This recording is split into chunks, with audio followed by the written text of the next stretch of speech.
넛지 4차 산업혁명, 드론 8. 9. 상업 분야 활용. 드론의 활약이 가장 두드러진 분야는 상업 부분 중에서도 다양한 택배이다. 상업 분야에 드론이 접목된다는 것은 그만큼 인간에게 전밀한다는 뜻이며 드론이 상업 분야에서 활용 가능하므로 비로소 드론의 효용도가 배가 되었다고 볼 수 있다. 일부 학자들은 드론이 스마트폰처럼 한 명에 한 대가 당연한 마이 드론 시대를 말하기도 한다. 그만큼 드론 시장의 장래성을 유망하게 보고 있다는 뜻인데 현재 상업 분야에서 가장 각광받는 분야가 배달 서비스이다. 드론의 허가가 떨어지자 가장 반긴 곳은 아마존이다. 그동안 아마존이 개발해온 택배 드론을 미국 어디서든지 운행할 수 있기 때문이다. 아마존의 경우 고객이 상품 구매 버튼을 누르면 준비된 드론이 배송센터에서 상품을 출하하여 배송거리가 16km 미만이면 상품 중량 2.3kg까지 30분 내에 배송이 가능하다. 영국의 케임브리지에서도 태블릿 PC로 주문한 아마존 파이어 TV와 팝콘 한 봉지를 드론으로 주문자의 집 뒷뜰로 안전하게 배달됐다. 상품 주문 뒤 물건이 도착할 때까지 걸린 시간은 13분이었다. 드론 택배의 강점은 하나둘이 아니다. 우선 도심지에서 교통체증을 피해 목적지까지 최단 시간 내 항공 배달이 가능하다. 인건비 절약은 물론 강추위에서도 장거리 운행이 가능한 것은 물론 오지 등의 물건 배달도 문제없다. 특히 산악이나 섬지역과 같은 도로망이 구축되지 않은 도서산 간에 드론 택배는 없어서는 안 될 중요한 기능이 될 수 있다. 산악이 많은 알프스 산맥의 스위스도 드론 활용에 적극적이다. 스위스는 로봇과 드론을 배달에 선택적으로 활용한다. 로봇은 20kg 정도의 무게에 6개의 바퀴가 달려있다. 10kg까지 실을 수 있고 이동 가능한 거리는 6km다. 사람이 걷는 속도와 비슷한 시속 3km 속도로 주행하지만 최대 시속 6km까지 낼 수 있도록 설계돼 있어 급한 물건은 좀 더 빨리 배달할 수도 있다. 우편 배달 로봇은 몸체에 9개의 카메라와 전방에 4개의 동작 감지 센서, GPS 장치 등이 장착돼 있어 사전에 입력된 목적지를 스스로 찾아갈 수 있도록 만들어졌다. 장애물과 공사 구간 등을 피해가고 신호등 앞에서는 차가 지나갈 때까지 멈출 줄도 안다. 학습 능력도 갖춰 한번 갔던 길에 대한 정보를 다음 배달 때 활용할 수도 있다. 카메라와 GPS 등은 도난을 예방하는 데도 도움이 된다. 로봇은 목적지에 도착하면 물건 주인의 휴대전화로 문자 메시지를 보내 물건을 찾아가도록 한다. 로봇에는 원격 조종 장치가 달려있어 배달 과정에서 문제가 생기면 우체국에서 원격으로 로봇의 진행 경로 등을 다시 조종한다. 스위스 우정국은 당일 또는 실시간 동네 배달 서비스엔 로봇, 오지 등의 빠른 배달을 할 때는 드론을 투입하는데 로봇과 드론을 활용하더라도 우편 배달부 인원이 크게 줄지 않는다고 말한다. 우편물에 편지 등 서신만 있는 것이 아니라 의약품, 식료품, 생활용품 등 작은 포장 우편물도 포함되므로 엄청나게 폭주하는 우편물을 분류 등에는 사람의 역할이 빠질 수 없기 때문이다. 독일의 DHL은 2013년부터 DHL 파슬콥터 프로젝트를 가동한다. 최고 시속 64km로 운행하는 이 드론은 원래 북해 연안에 있는 유스트 섬에 약품 등 의료품을 전달하기 위해 출발했다. DHL이 자체 개발한 파슬콥터는 자동 비행 기능으로 사람이 무선 조종을 하지 않아도 내장 컴퓨터에 입력된 비행 경로를 따라 비행했는데 현재는 각종 우편물도 배달한다. 그러나 현재 활용되는 상업용 드론은 기본적으로 배터리 수명 때문에 대체로 1시간 이상의 장거리 배송이 거의 불가능하므로 드론 배송의 서비스 왕복거리는 10마일이 한계이다. 이 문제를 아마존은 약 14km 상공에 국제우주정거장과 같은 비행선 물류센터를 띄워 이런 한계를 넘어서겠다고 발표했다.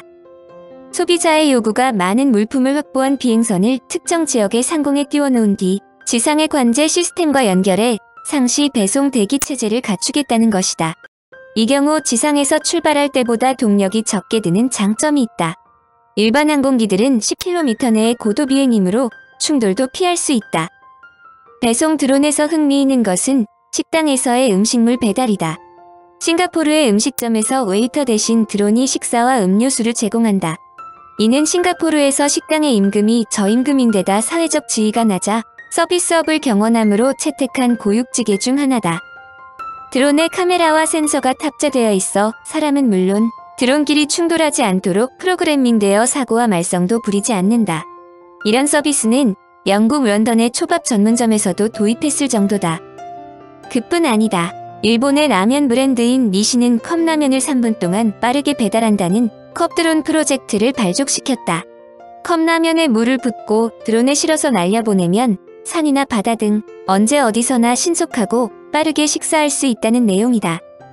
코카콜라도 이에 질세라 행복을 전달해주는 매개체로 드론을 활용한다. 싱가포르의 건설 현장에는 외국인 근로자들이 많다.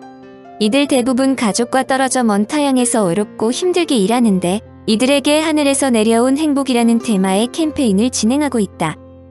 그들은 싱가포르 시민들이 직접 작성한 감사의 메시지와 함께 콜라를 드론에 탑재하여 35층의 고층 건설 현장에 근무하는 외국인 노동자들에게 전달했다. 물론 드론이 소형화에만 집중되는 것은 아니다. 중국 2위 전자상거래 업체인 징둥닷컴이 개발한 중형 드론은 1톤이 넘는 화물을 운반할 수 있다.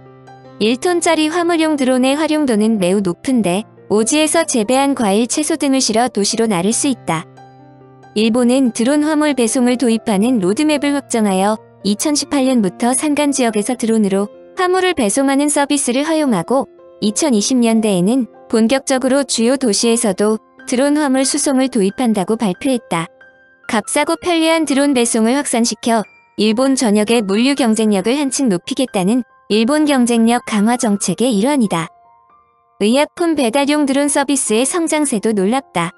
미국 샌프란시스코 소재 드론 배달 서비스를 제공하는 짚라인의 경우 2019년까지 무려 2억 2천만 달러를 투자받았을 정도다. 그들의 의약품 배달은 내전이 있었던 루안다에 이어 가나 지역도 서비스 지역으로 확대되었다. 특정 거점 지역에서 배달 드론을 문자 메시지로 의약품을 요청하면 곧바로 드론이 출동하는 방식이다. 회사가 운영 중인 드론은 비행거리 160km, 비행속도는 시속 110km이며 1.75kg 무게를 운반할 수 있다. 택배에는 드론과 배달 로봇이 함께 뛰어야 윈윈 효과를 얻을 수 있다. 그런데 자율주행차가 각광을 받고 있지만 사람의 안전을 보장하는 완전한 자율주행차가 나올 때까지 상당한 기간이 필요하다. 그러므로 자율자동차가 등장하기 전에 상대적으로 비즈니스화하기 쉬운 물류를 담당하는 자율주행 트럭과 배달 로봇에 집중하고 있다. 배달 로봇 시장은 상상을 초래할 정도로 거대한데 누로인 경우 2019년 소프트뱅크 비전펀드에서 무려 9억 4천만 달러를 투자했다. 여기는 자율주행 기술을 배달 로봇에 적용하는 것이다. 배달 분야의 간판 스타인 아마존은 모든 배송 분야에 진출하고 있는데 그들이 집중 투자하는 것은 배달 로봇 스카우트이다. 음식 배달 서비스인 포스트메이트에서는 배달 로봇인 서브를 가동 중이다. 이들은 충전 후 50파운드를 싣고 25마일 거리를 주파한다. 라이다와 각종 센서가 달려있고 길 가는 사람이 헬프 버튼을 누르면 원격에 있는 관리자와 영상통화도 가능하다. 한국도 이 분야의 문외한은 아니다. 배달의 민족은 아파트 단지 내에서 배달하는 로봇의 개발에 착수했다. 목표는 아파트 단지 내 상가에서 세대 현관 앞까지 음식을 배달하는 로봇 개발로 홈 IoT 서버와 배민의 배달 로봇을 연동하는 것이다. 홈 IoT 서버는 각 세대 월패드와 공동 현관문의 연동이나 알림 등을 제어하는 서버를 운용하는데 서버와 배달 로봇이 연동되면 로봇의 공동 현관 출입이 자유로워지고 배달 과정을 월패드로 알 수 있다. 간단하게 말하여 배달 로봇이 아파트 상가 음식점에서 출발해 1층 공동 현관을 통과해 엘리베이터를 타고 현관문 앞까지 이동하는 것이다. 로봇 기술의 발전과 코로나19로 인한 언택트 문화의 확산으로 무인 배송의 필요성이 증가하여 더욱 탄력을 받고 있다는 설명이다. 청취자에게 원하는 것은 1. 구독 2. 좋아요